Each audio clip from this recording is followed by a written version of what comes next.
Recent గా అసదుద్దీన్ ఓవైసీ గారి post ని ఎంతమంది చూసిండ్రు?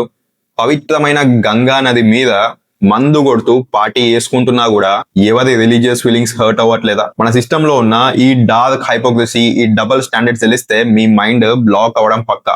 అసలు ఏం జరిగిందంటే, వారణాసిలోని పవిత్రమైన గంగా నది మీద కొందరు యువకులు బోట్ లో డీజే పెట్టుకొని బీర్లు తాగుతూ దారుణంగా పార్టీ చేసుకున్నారు.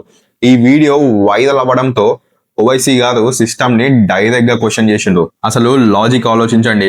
ఇలాంటి పని ఇంకెవరైనా చేసుంటే ఈ పాటికి రిలీజియస్ సెంటిమెంట్స్ హర్ట్ అయినాయి అని దేశం మొత్తం లొల్ అవుతుండే, అరెస్ట్ చేసి లోపలేసేటోళ్ళు. కానీ ఇక్కడ మాత్రం రూలింగ్ పార్టీ నుండి సింగిల్ కంప్లైంట్ లేదు, యాక్షన్ లేదు. ఓవైసీ చెప్పినట్టు వేరే ఇష్యూస్ లో 14 మంది ముస్లిం యువకులు ఇంకా జైల్లో ఉన్నారు, కానీ వీళ్ళని మాత్రం ఎవరేమనరు. ఇది పక్క డబల్ స్టాండర్డ్సే కదా. తప్పు ఎవరు చేసినా తప్పే. పవిత్రమైన గంగా నది మీద ఇలాంటి పనులు చేస్తుంటే సైలెంట్ గా ఉన్న ఈ రిలీజియస్ హిపోక్రసీ మీద మీ ఒపీనియన్ ఏంటో కామెంట్స్ లో గట్టి చెప్పండి. హిందూ ముస్లిం అని కొట్టుకోకుండా అందరం కలిసి ఉంటేనే గవర్నమెంట్ చేసే మిస్టేక్స్ కి అగెనిస్ట్ గా వాయిస్ రేస్ చేయొచ్చు. జై హింద్, జై భారత్.